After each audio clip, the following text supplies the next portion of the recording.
listening to Not Crazy, a Psych Central podcast, hosted by my ex-husband who has bipolar disorder. Together, we created the mental health podcast for people who hate mental health podcasts.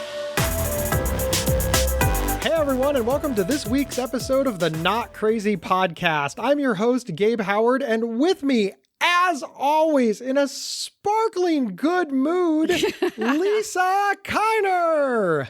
Today's quote is from Jeremy Mortis. Age is not just a number. Aging is a collection of experiences and life lessons that give you wisdom.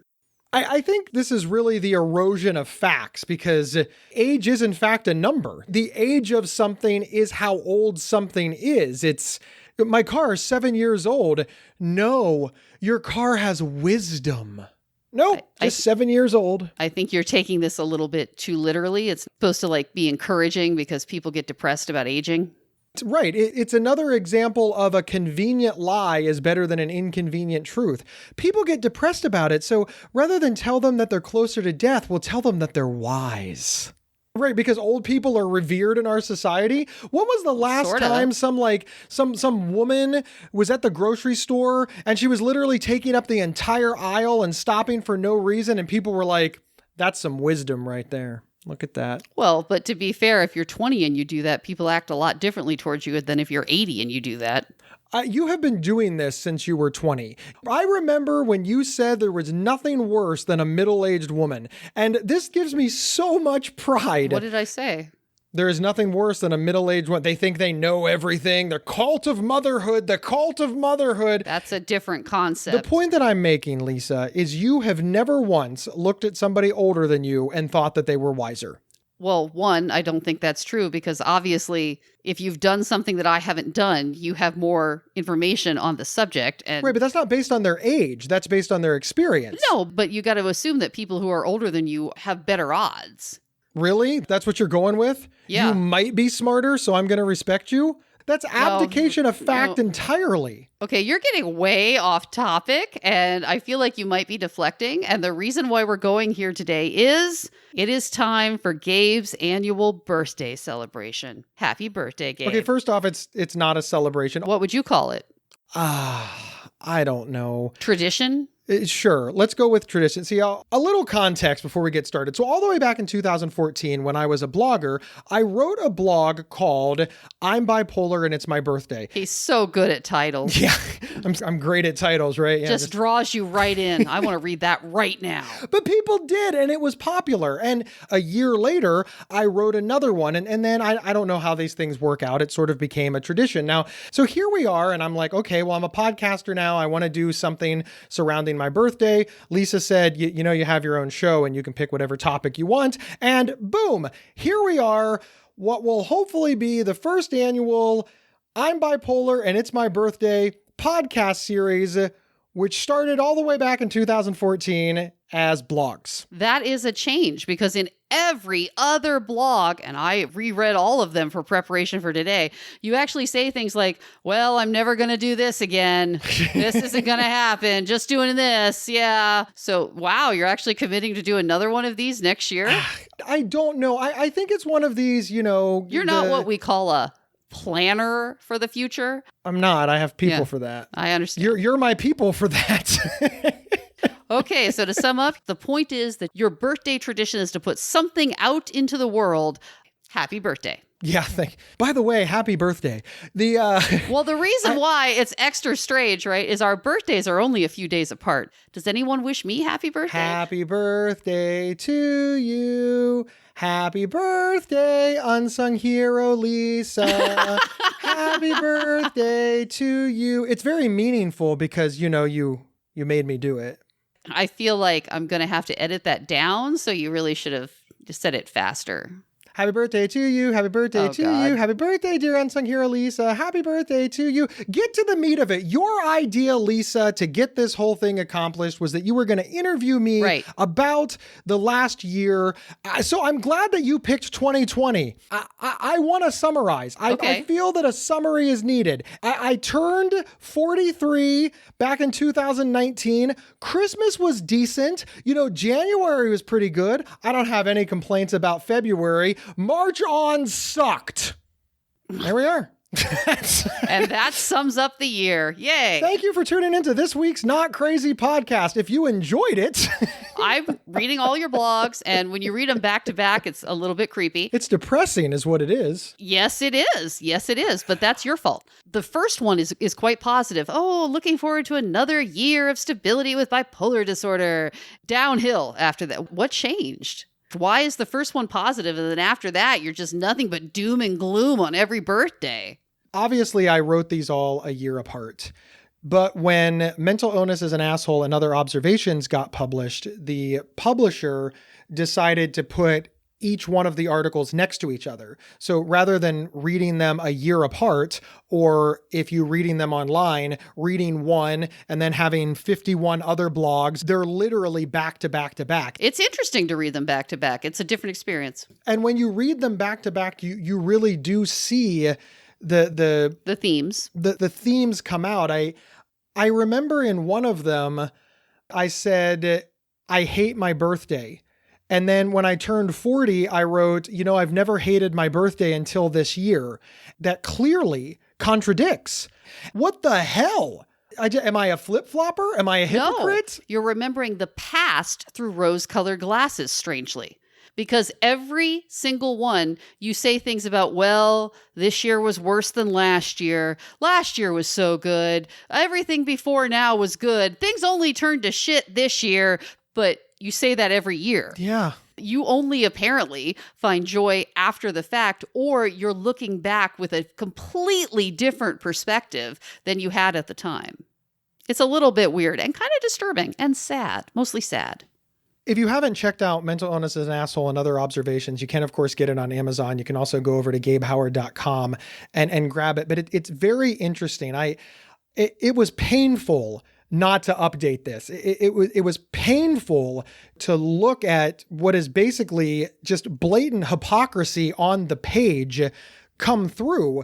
But I agree with Lisa. I think it's an interesting look into my mind, a mind that is somewhat compromised. Even though I'm in recovery and I have treatment, I still am who I am, and I still have bipolar disorder and anxiety, and that of course comes with all the symptoms, mania, depression, etc. And to read these things back to back really showed me that there's so much work to do. I think that was one of the silver linings that came out of the book, because as you remember, Lisa, I wasn't very sold on the book. I don't know. You lost enthusiasm for the project. Publishing something just takes much, much longer than you think that it's going to, and you lost your enthusiasm before you were done. I just thought it was arrogant to sell a book of stuff that I wrote because why? Who would want this? I thought, why would people pay for this? This doesn't make any sense. I'm really glad that the publisher saw value in it. I mean, it worked out great. You should all go buy it right now. Thank you, Lisa. You're welcome. The very first blog was positive, but after that, they went downhill. And in some of them, you do sum up your accomplishments from the previous year. So let's do that, because we're going to start happy here. So what are your accomplishments from the previous year, Gabe? Share with our listeners. Not many. I mean, COVID really just kind of wrecked everything. I suppose a big accomplishment that I have that I think that everybody listening should give themselves credit for is a worldwide pandemic did not stop me. It didn't stop Lisa. It didn't stop my friends, my wife. It didn't stop anybody listening to this podcast. And as much as I want to say, well, it did stop me, it prevented me from doing the following things that I wanted to do. Yeah, it prevented a lot of people from doing a lot of things that they wanted to do. Right. But it didn't stop us. Forward momentum was made. It is true. I didn't get a lot of things that I wanted. And frankly, I didn't get many things that I needed, but I got enough. Right? Okay. I got enough. Okay. I pushed forward enough. I do want to pat myself and all of my listeners and all of our fans and all of our friends and family. And you, Lisa, I want to give you credit because we are still standing. I'm still standing in spite of a worldwide pandemic. It's been a horrible few months. Well, it's more than a few months now. Remember when we thought it was going to be like 2 to 4 weeks? Yeah. Back in June, I read this article that said, hey, this is going to be like September 11th, where even after the immediate aftermath is over, there are lasting repercussions that will continue in American society forever. And I thought, oh my God, that is so profound. Yeah, well, here we are. Now it's November. this pandemic has really been what it's like to be diagnosed with a mental illness. This is the example that I want everybody to use with their friends and family that don't understand, because this really bad thing happened, right? We were all sitting around in the middle of March and somebody said, listen, there's a global pandemic, which is very analogous to, listen, you have major depression, bipolar disorder, anxiety disorder, schizophrenia, psychosis, right? Like, that's a global pandemic is really bad news. Can we all agree on that? So the analogy so far is they're both bad news. That's where we're beginning our analogy, Gabe. Thank you for repeating exactly what I said, but calling it a summary. Yes, that's what a summary is. But it's not. You used my exact words. Yes, everybody got bad news. But much like getting a severe and persistent mental health diagnosis, we all thought, okay, we're going to buckle down, do what's needed. This is going to be over before we know it. Right? I did not have faith in this analogy, but I see where you're going. Okay, never mind. I take back my previous skepticism. Yeah, the whole world was like, I understand what a global pandemic is. Yeah, no, you don't. Just like, I understand what bipolar disorder is. Yeah, no, you don't. Yeah, good analogy. And we all buckled down and started doing the right things, right? We're like, okay, well, we'll just do this for a couple months and it'll be fine. But then the treatment changed. I'm from Ohio, full disclosure. And the first treatment was, hey, social distancing. And then the next treatment was, we're going to close down restaurants. And then the next treatment was, hey, we're going to close down salons and fitness centers. And then the next treatment is, we're going to close down all the malls. And it's just like, we had a complete shutdown here in Ohio. Yeah. And it lasted for about 6 weeks. Right. But it didn't happen immediately, right? Once again, I got diagnosed with bipolar disorder and I got a treatment and I'm like, that's it. That's going to solve this problem. And then it just kept getting worse and worse and worse and taking longer and longer and longer, just like the global pandemic. We were all diagnosed with a global pandemic and we all thought that we knew what it was, even though we didn't. And then we got the first treatment and we're like, great, it's going to be over in 4 to 6 weeks, which it wasn't. And then we got another treatment and we're like, no problem. It'll be over in 4 to 6 weeks after that. But then it wasn't over. And then we got another treatment. And then all the people around us, they started giving us their opinions on the global pandemic, even though they weren't qualified to do so. You know, when you get a mental illness, suddenly everybody around you becomes a psychologist, a therapist, a psychiatrist. Just like suddenly in the global pandemic, everybody became an infectious disease expert. All these people just popped out of the woodwork to tell you what you were doing wrong managing the global pandemic. Where are you qualified for this? No, just like with mental illness. Hey, what do you do for a living? I dig ditches. Oh, okay. But let me tell you how to manage your severe and persistent mental illness with all of the confidence as somebody who went to medical school. You want to know what I have learned this year? I have learned that people will way overstep their bounds with way too much confidence. And if somebody tells you that something is going to be over in 4 to 6 weeks, they are lying. From now until the end of time, if I ask somebody a question and they're like 4 to 6 weeks, bullshit. I'm just going to scream bullshit and run out of the room. Yeah, because 4 to 6 weeks means a year.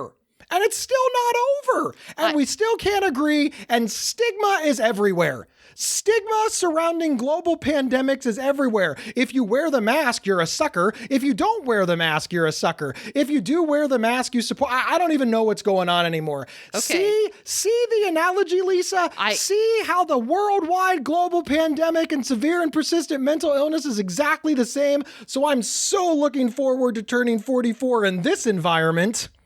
I can't even have a party. Where's my party? There's so much going on there. Just so much. I'm calm now. Oh, that is a good analogy in that when you were first diagnosed with bipolar disorder, we all thought, okay, you're going to need to treat this. You're going to get your treatment under control. And then things will go back to being exactly the way they were yesterday. Or a few weeks earlier. That's what I was waiting on. You're going to take these pills. You're going to get yourself all regulated. And in a couple of months, we're going to be back to where we were before this diagnosis. We will be back to normal. Yeah. And of course, that didn't happen. Nope. And every single new thing that came down the line, we thought, all right, this is the one. I mean, yeah, the last thing didn't work, but this is going to be the one where in a few months we'll be back to normal. Oh, that second thing didn't work? Well, the third, and we had complete faith every damn time. We never once said, the last 5 times this happened, we did not go back to normal. We still believe that's what was going to happen. That is a good analogy in the idea of it's just this ongoing thing and you keep thinking that the next step is going to be the one that ends it. But the reality is things never went back to normal. We did that thing where you have a new normal. You never did go back to the way that you were before diagnosis. I feel like what you're saying is that things are just different now. Things are different now. You never did go back to what it was before. This was a profound change in your life. Nothing was ever the same again. Excellent analogies all around. Don't forget all of the people coming out of the woodwork to tell you that you're doing it wrong and they know best, despite having literally no experience or education or formal training whatsoever. Not as good of an analogy, but not bad. Also true. Yes, it was amazing how many people popped up to say, well, mostly to tell you that mental illness was bullshit, occasionally to tell you about some treatment some random person they know did that was miraculous. Really? You don't see this as analogous to the global pandemic? Really? There's been no treatments being offered that were miraculous that turned out to be complete bullshits proffered by anybody? You can't think of anybody standing at a podium saying shine sunshine on it, put bleach on it, hydrochloroquine will fix it. Really? You can't think of anybody offering bullshit treatments that they wanted the world to follow that they themselves did not take when they got sick? Really, nobody? You can't think of nobody doing that? I feel like I'm talking and you're interrupting me and I'm having trouble getting my thoughts organized here and you're not helping. You can't think of nobody? All right, go on. A lot of people who were offering advice, their advice was stupid. They had no experience with this. And it was mostly along the lines of mental illness isn't real, suck it up. But then there was another wave of people that offered advice of, okay, mental illness is definitely real. And here's what my second cousin's friend's roommate did. And it completely solved it for him. So obviously this is going to be perfect for you as well. A large number of those were just stupid. Acupuncture, colloidal silver, the various vitamins. But even the ones that were actually real, like, oh, he does the following medication regimen, he does the following type of therapy, those were actually good advices, sort of, in that, hey, that's something that actually has a chance to work. But not everybody with bipolar disorder is the same. Not every piece of advice is equally valid for everyone. I don't see that as being quite as analogous as you do. For example, other countries have a lot of opinions about how America should be solving this problem, and most of them have solved it. So it's not exactly the same.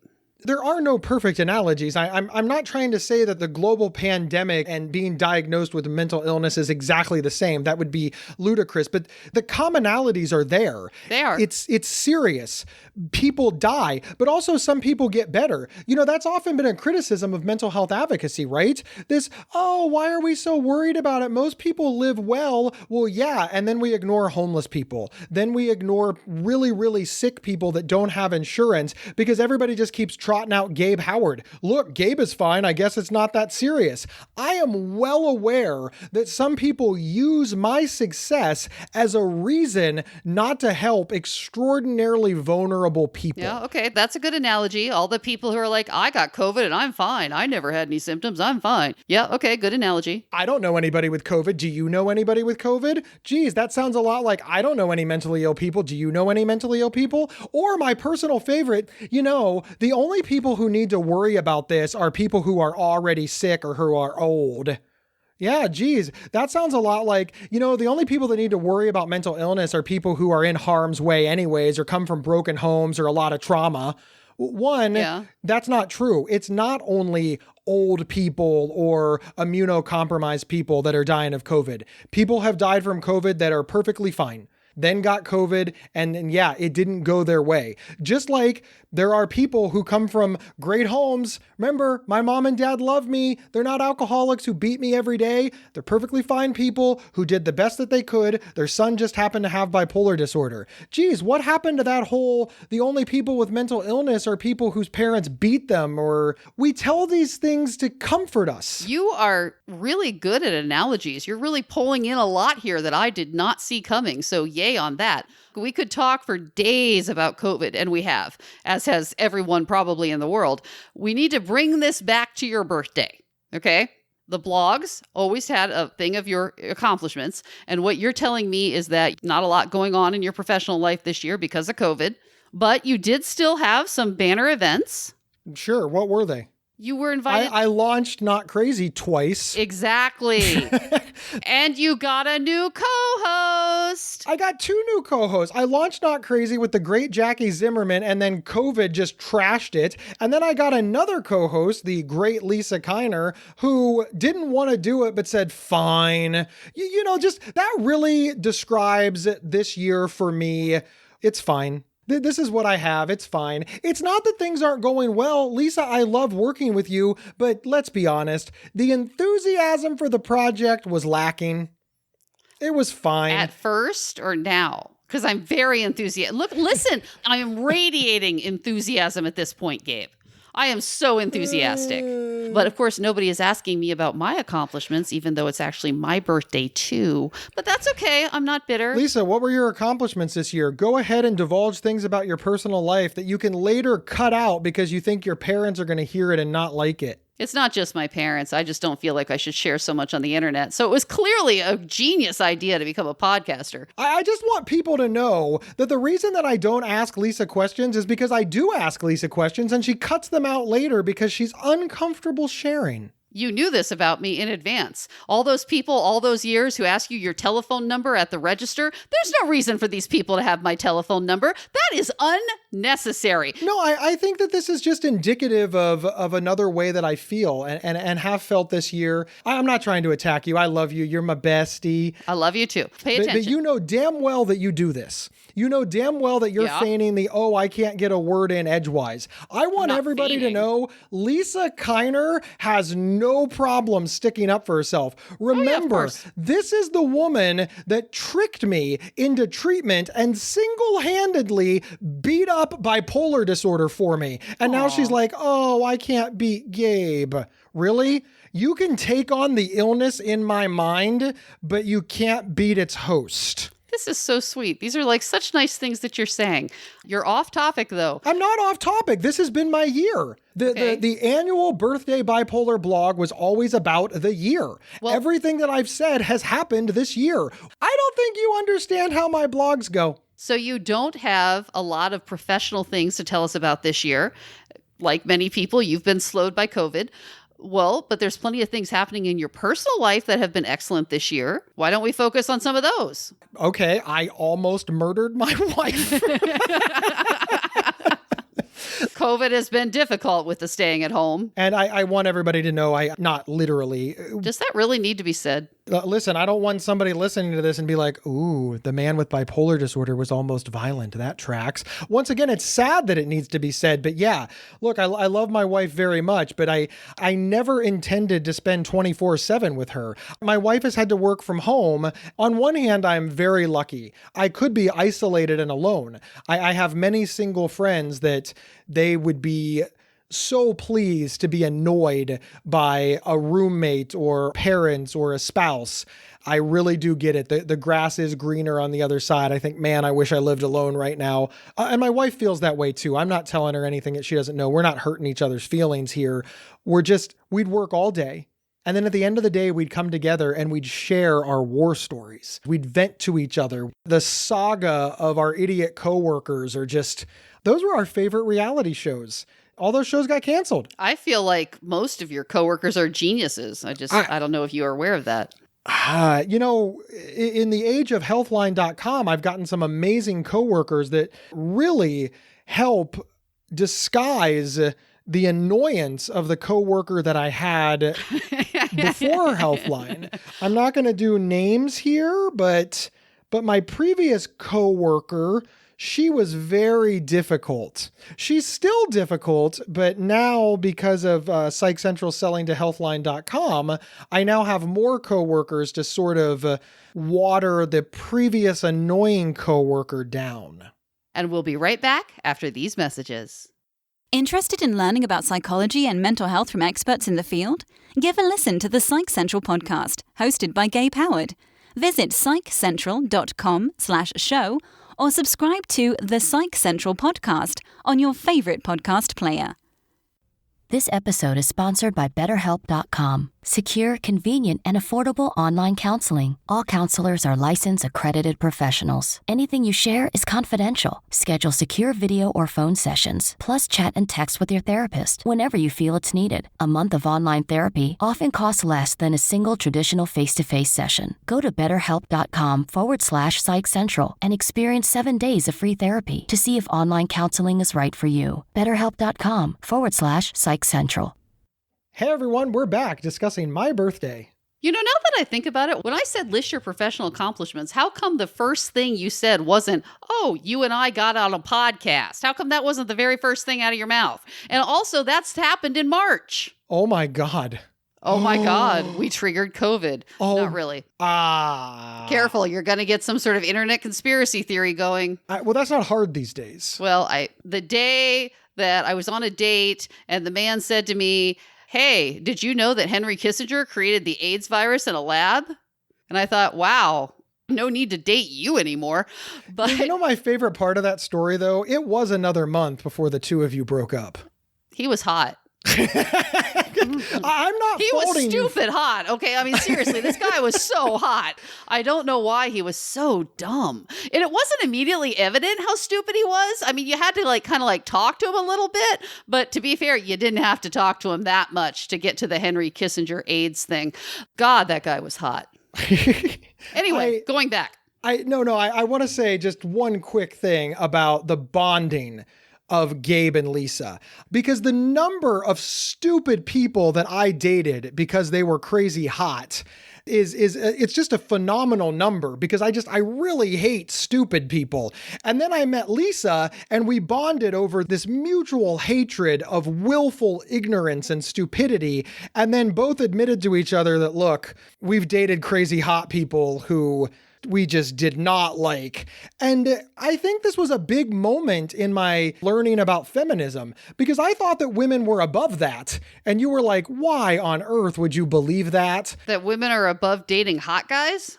That are stupid. No, I knew that women liked hot guys. I thought that if the man was stupid, that women like you would be like, I'm not dating you, you're dumb. Speaking of birthdays, as I've gotten older, of course, now I'm married, so I guess it's irrelevant. But as I got older, I did that less and less. You know, hot people, kind of a dime a dozen. But people that you can stand to talk to, much harder to find and more attractive. Another moment in the great Lisa and Gabe courtship is when I asked Lisa if I was hot. And she said, oh my God, intelligence is so sexy. I said, I meant physically. And you're like, smart.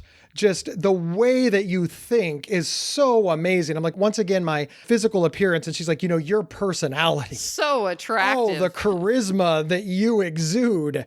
I didn't press it after that, but I'm pretty sure you said I was ugly. I do not remember this conversation. Does any of that sound wrong to you? That does sound like something I would say, yes. Yeah. And I maintain smart is incredibly sexy. Yeah. You know what else is incredibly sexy? My husband. Really? We got to bring the road into this? Super smart and hot. He's going to listen to this episode and he's like, why'd you pull me into this? I just felt like I should. Kendall always tells me Kendall is my wife, and Kendall's like, why'd you drag me into your fight? Like, no, I want you to keep your codependency, delusional podcast bullshit over there. Like, keep it over there. Don't drag me into this. And to tie it back to my birthday, that's been the year. She has been drug into more things this year because we both work from home. And I have been drug into more things. See, it used to be when Kendall would get in a fight with a coworker, by the time we got together, it'd be hours old. She had time to think about it, process it, form the narrative, maybe get resolution. That hasn't happened this year, and it's made it very difficult. I hear her on the phone. Then I walk downstairs and she starts telling me about it. And I sort of feel obligated to listen. Or something bad will happen that I want to rant about, rave about, bitch about, whatever words you want to use. But rather than it be finely tuned at the end of the day, Kendall's watching it in real time. We're experiencing it together. These things never hit Gabe and Kendall together before. They always hit us separately, and then we would use each other as support at the end of the day. I don't like this. Nobody likes this. We all want to get out of the house, Gabe. You're not alone. You're not special. Everybody wants out of the house. I want out of the house. I need concerts and live entertainment to come back. Yes. I'm so bored. That's the other thing. What do we talk about? Kendall and I used to talk about sporting events, concerts. We used to go to festivals. We love festivals. The vendors, local artists, local music, local comedians. Kendall and I loved this. For one, it's amazing. And two, it's relatively inexpensive. The Arts Festival in Columbus, Ohio is free. We would meet all of these local artists. We'd see this beautiful art, and we would go with Lisa and Lisa's husband. We go every year. I was disappointed when it was canceled this year. The most amazing thing that happens is Lisa, we have differing tastes on art. So I would look at this piece of art and I'd be like, that is incredibly beautiful. And Lisa would be like, that is hideous and ugly. Keep it out of my house. No, you would say, oh my God, isn't this amazing? This is great. I must have this in my house right now. And I'd be like, it's all right. It looks like something you'd see in a motel. And then Lisa bought what can best be described. I have amazing taste. As a medieval weapon. It's made of steel. Oh, yeah. I enjoy sculptures. I like that. It's large and heavy. In her old condo, it hung above her fireplace. She just recently moved, so we don't know where this 17th century medieval weaponry will be hung. But it's a sculpture. It's a metal sculpture with, I don't know, about 60 points. That's not an exaggeration. It has 60 sharp metal points. It's a starburst. No, it is the thing that you use to defend the princess when your castle is being stormed. No, it's just pointy. It's just a pointy sculpture. You grab a hold of it with both hands, and in Braveheart, they fought off all of the invading knights. It will pierce armor, people. It's beautiful and probably the most expensive thing in my house. It weighs as much as Lisa. It does not. It's pretty heavy, though. We had to go to a lot of trouble to hang it. It weighs a metric ton. You carry it with a horse, and you joust with it. She likes it because she thinks it's in Braveheart. No, I like it because it's beautiful. But of course, the best sculpture is the one I have that looks like a bird and is made out of garden equipment. It looks like a rooster. She named it Warner. It doesn't look like a rooster. It just looks like a bird. Looks like a rooster. I do have eclectic decorating taste. But we didn't get to do that this year. I never realized, Lisa, how meaningful these disagreements were. I want to let the audience know they were never like angry disagreements. Lisa doesn't actually care how I decorate, and I don't care how Lisa decorates. Overall, your decorating is fine, just really bland. Okay, first off, what I want to say I can't because this show is PG-13, but it starts with an F. It starts with an F, lady. My decorating is phenomenal, and all from local art. Oh, I hate you so much. This stuff is missing. And on all of these adventures, we've discovered all of these things that we just didn't even know existed. I did not know that you could make a bird out of metal garden tools and then paint it, I don't know, teal, blue, and orange. This thing is ugly. And purple. Teal, blue, and purple. Ugly. It's awesome. I love it. I've had it for years. It's gorgeous. Lisa is right. It is so ugly. It is flipped over into beautiful. It's like those hideous dogs that are now cute. That's what's happened here. But we don't have that. Lisa and I haven't been able to discuss this at all because we didn't go get new material to discuss. It's the same way with my wife. It's the same way with my friends. That's what I remember about the last year. I used to think that all of these conversations were wasteful. They were just minutia that you use to fill your day. That's the biggest thing that I've learned, that all of these boring, pointless conversations are actually the bedrock and the cornerstone and the foundation of your most meaningful relationships. I would give anything to spend an afternoon discussing what art I find beautiful that Lisa finds hideous. This is an excellent point you're making. It does always seem like these were random things. Who cares? And because you have to fill the space. But you're right. It is the stuff of life. It's not even just the stuff of life. It's not small talk, right? With a stranger, how are you, Gabe? I'm fine. What are you doing? Oh, I've got some errands to run. Well, what do you think of the weather? You don't talk about how you hate each other's clothes or art or tastes. That's the kind of conversation that you have with your best friend. That's the conversation you have with close family. That's the conversations that you have with your spouse. And we just don't have a lot of things to discuss right now because nothing's happening. Because nothing's happening. And we've gravitated toward things that frankly are not good conversation starters. You know, we've spent more time complaining about politics. And listen, I think that political discourse and political discussion is extremely valuable. Disagreement does not equal disrespect. And knowing what's going on in the world is, I feel, the responsibility of every American. But you've got to have a balance to that. For every 20 minutes that you spend complaining about the government, you should spend an hour discussing something that's beautiful. You've got to have this balance. And unfortunately, politics didn't slow down one iota. Everything else did. The counterbalance has been disturbingly missing. All we can do is complain about what we've lost, and nobody is spending any time on anything that's beautiful because there's just not enough. You know, I joked, Lisa introduced to Gabe and Kendall the show Schitt's Creek. We'd never watched it. We had no idea it existed. My husband found it randomly. Yeah, I'm serious when I say this. Schitt's Creek saved my marriage. I'm not kidding. My wife and I binge watched all 6 seasons and my wife and I just loved it, and it was new. And because Lisa found it recently, that allowed us to discuss it. You know, what do you think of this episode? Well, I saw it this way. Well, I didn't see it that way. And once again, for this brief, 6-week period, this minutia was back. Well, this is why the whole world stopped for Tiger King, because we were all in the perfect position to need something to talk about. Yes. And if I learned anything this year, it's that all of these little things that I take for granted, well, that was a wasted day. I didn't accomplish anything. It turns out that no, what I accomplished was actually amazing. I do have trouble connecting with people. I think the average person doesn't understand me at all. And I often feel alone. Even in a crowd of people, I feel alone. And I question my value to society or the people around me. I question whether or not I'm doing any good. And there's so many external factors. You have a podcast and you put your story out in the world. Some people think that that's brave. Other people think that that's arrogant.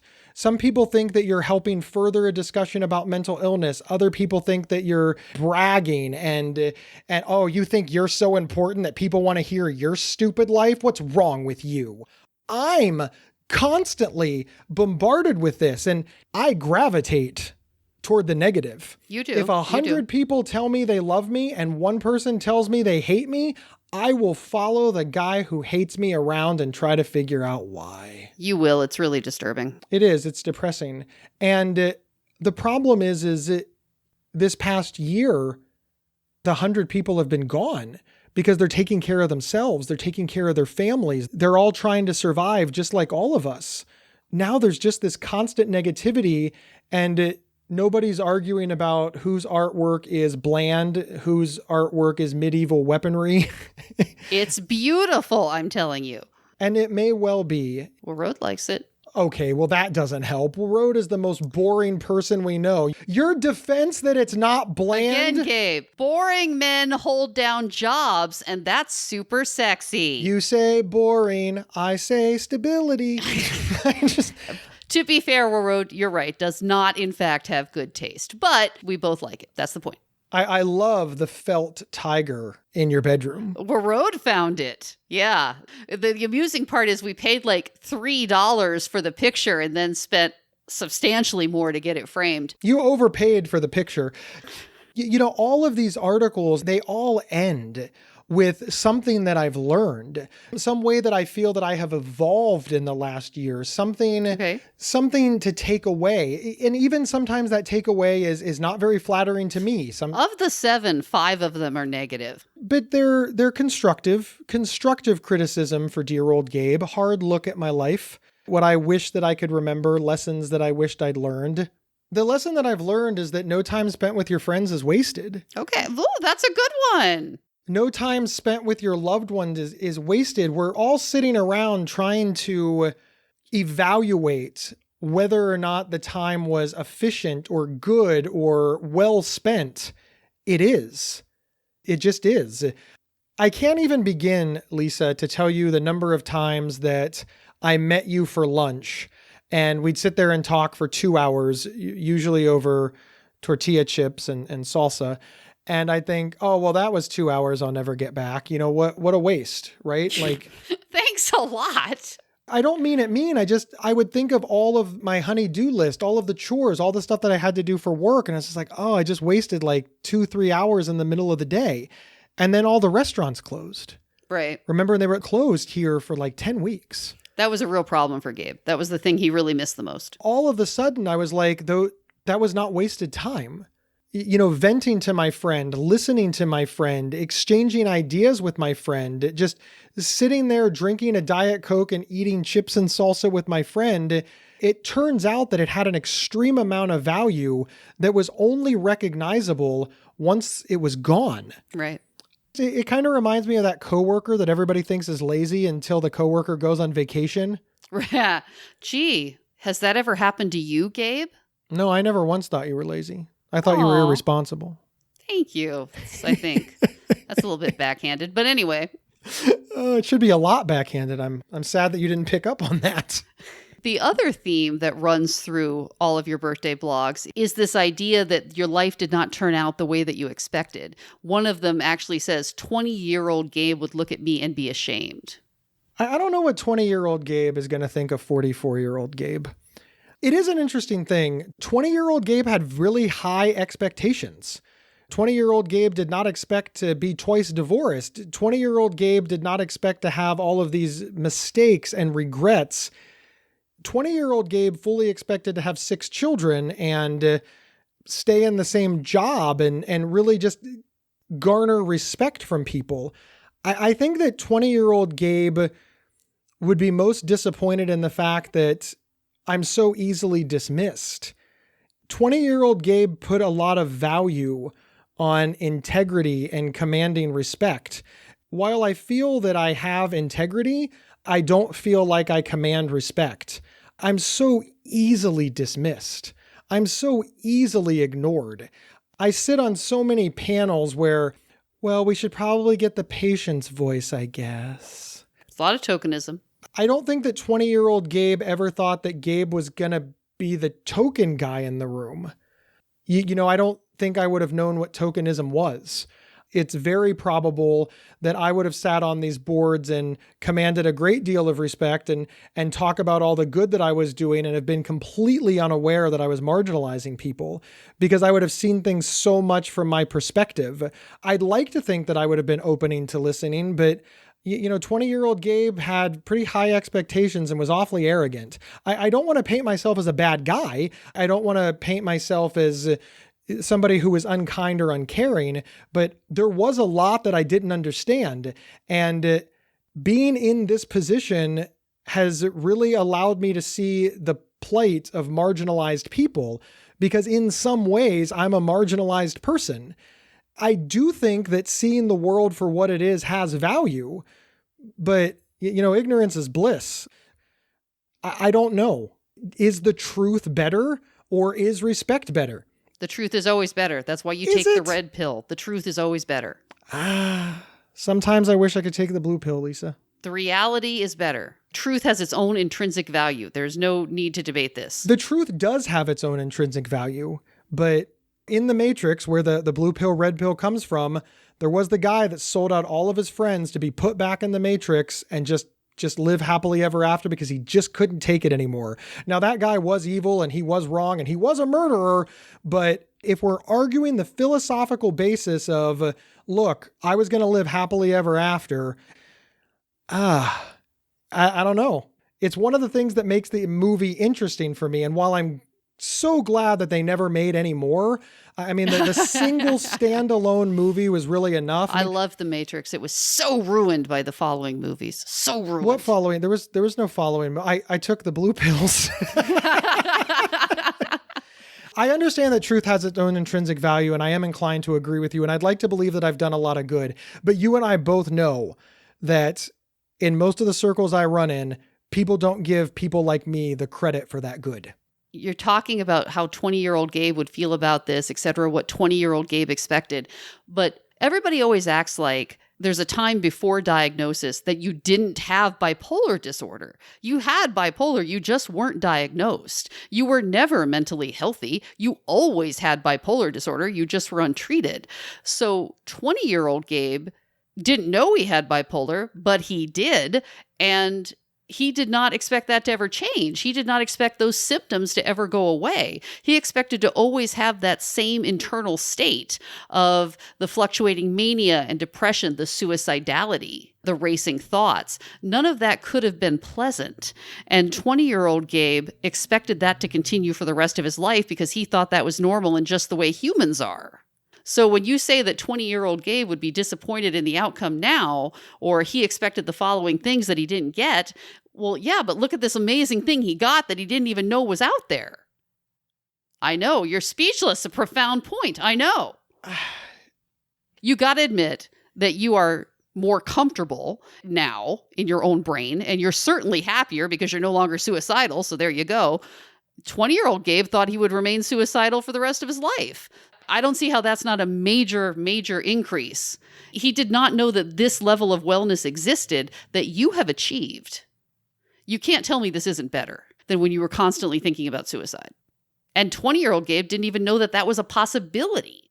Maybe you are imagining professional success, a large family, lots of children, but that would always have been overlaid with the racing thoughts and the wanting to die. I can't argue with your logic, but I think you have to understand that 20-year-old Gabe was kind of a jackass. I know. He was depressed, but he was also manic and grandiose. And I think maybe I just don't want to get in an argument with him. You always use your birthday as a time to look back. And in one of your blogs, you write, the ghost of bipolar past wins. You use this time to look back and say, oh, I didn't do this. I didn't do that. I'm so sad. I wanted this. I didn't get that. Why? Why is that the thing that you do? Why is it not the looking back on, wow, I never knew that you could just sit on your couch and not think about dying. That is so awesome. How come that's never your thought process? I'm pessimistic by nature. It's a fair question, and it's a reasonable question, and it's one of the reasons that I always like to write these blogs all by myself and not involve you, because I don't like to be challenged on my stupid thoughts. It's hard to get out of the habit, right? I'm sincere when I say that I am better off today than I have been probably at any other point in my life, and I do recognize that. Logically, intellectually, I know that to be the case, but I don't feel it. I can't discount that. Yeah, your feelings matter much more than logic sometimes. Your feelings are your reality. So I don't want to dismiss that outright, but you do see it, right? You do see. Oh, there has never been a problem seeing it. It's always been a feeling. Well, this is what CBT is for. You actually need to change your own internal thought processes and feelings. Seriously, are you telling me to go to therapy? Are you like, hey, Gabe, thanks for doing a birthday podcast. By the way, you should go to therapy. Like, I never thought of that before. I'm going to just lose weight. I'm going to exercise more. I'm going to give forgiveness that I've been denying. I'm going to go skydiving, Rocky Mountain climbing, going to do something with a bowl. I hate that song. I would not need to do all of that if I found out that I was terminally ill, because I'm already a good person. I don't need to get sick to suddenly realize I have poor morals. Also, why was he doing all this stuff before? I went skydiving. Why do you have to wait to find out you're dying to go skydiving? I think it's really just maybe an example of we put things off. You know how I live like completely not for the future ever? Boom. Turns out I'm a genius. Yeah. Yeah, when you can't pay your mortgage, everybody agrees. Well, I have to admit, I do not have a fully funded retirement account, but my electronics are awesome. See, you always say that, but I have a fully funded retirement account and my electronics are all better than yours. Matter of opinion. Also, that's another thing I've really missed for the pandemic is traveling. Yeah. See, that's what you should have gone with. You have shitty electronics, but oh my God, you have so many stamps in your passport. Yeah. I will go with that. You can't retroactively change it. Why not? Of course I can. I'm the editor. You're always talking about how you've disappointed the expectations of 20-year-old Gabe. Well, 20-year-olds are all idiots. What about the expectations of 30-year-old Gabe or 35-year-old Gabe or 40-year-old Gabe? Have you met those expectations? I think that's an incredibly valuable question because 30-year-old Gabe was starting into recovery with bipolar disorder and thinking about stuff like buying a house, starting a business, getting a job, just really reaching stability. But then, of course, we got divorced and that was kind of a blow to my ego a little bit because I didn't want to be divorced again. But then again, even through our divorce, I wanted to be in a stable relationship and I absolutely achieved this. It's not a fluke. Kendall and I have been together for 8 years. We celebrated 8 years of marriage during a global pandemic. So I feel this one is going to stick. So yes, I think that 30-year-old, 35-year-old Gabe would probably be pretty damn proud of me. Ooh, that's wonderful. He understood bipolar disorder. He didn't know if I could make it. He's kept the weight off. Remember? Yeah, that's a good point. 30-year-old Gabe was like, okay, well, you've got all the weight off, but, there was always this big asterisk, like, look, everybody else we know that got this surgery, they gained all the weight back, dude. I never gained the weight back. I'm coming up on year 17, and I've still kept the weight off. I bought the house. Hell, I even got the Lexus. Yeah. Remember, that was 25-year-old Gabe that wrote that Lexus on the board, and I got it. I got the Rolex. I got the stable relation. I pretty much got everything but children, which, many people who want kids don't have kids. That's not really outside of the norm. The dog is already quite the burden to Aunt Lisa. That's very true. But yes, I think that's a nice reframe, Lisa. I love reframing, as you know. I don't know why my birthday gets me. I think it's because I feel that I'm chronically behind and I'm running out of time. I feel that I've lost so much time that I'll never get it back. I feel like I always have more to do and I'm not getting closer. I feel like I should have been further along, that I should have done more. And some of that is comparing myself to others. Well, let's talk about reframing. You keep saying, oh, failure, unhappiness. What would it take for happiness? What would you need to have happen? You keep saying, oh, I haven't met my goals. You don't actually have any clearly defined goals. Maybe that's why true. You're not meeting them. My goal is to be happy. My goal is to... Okay, you ready? I'm ready. Here it is. I'm writing this down. Step 1. Okay. Underpants. Step 2. Step 3.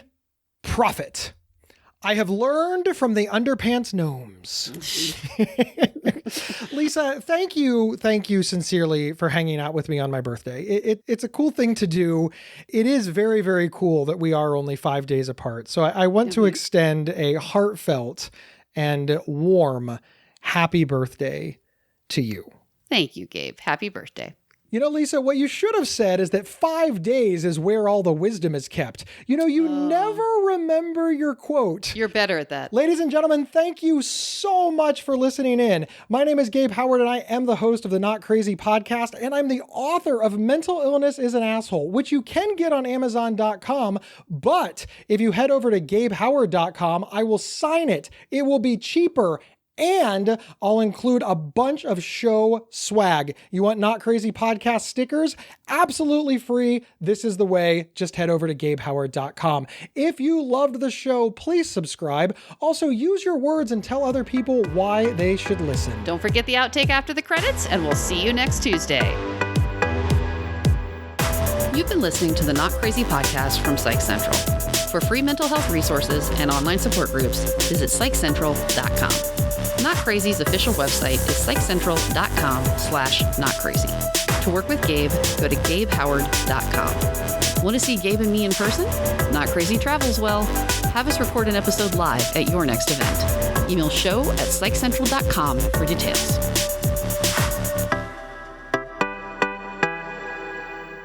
Because your birthday is a day that's your day. The birthday is your happy day, where there's going to be cake and stuff. The time for this depressed introspection is New Year's Eve or something. It's not your birthday, the day that comes with presents. But I haven't gotten presents in ages. I'm a grown-ass man. I give you a present every year. No, we take each other out to dinner. That's not true. I gave you something last year. What was it? Wow. For real, what was it? You didn't get me anything. We take each other out to dinner. It's what we do every year. Where did we go? I don't know. It was amazing, I'm sure. Okay, stop. What? That's fine. I'm making a joke. I'm trying to fix it. Okay, I'm trying to let you start over. It just wasn't funny. Ugh, it was hilarious. Look, no fraud happened here. The joke landed and I got it. I just didn't laugh. You don't need to sue in court. I don't need a recount.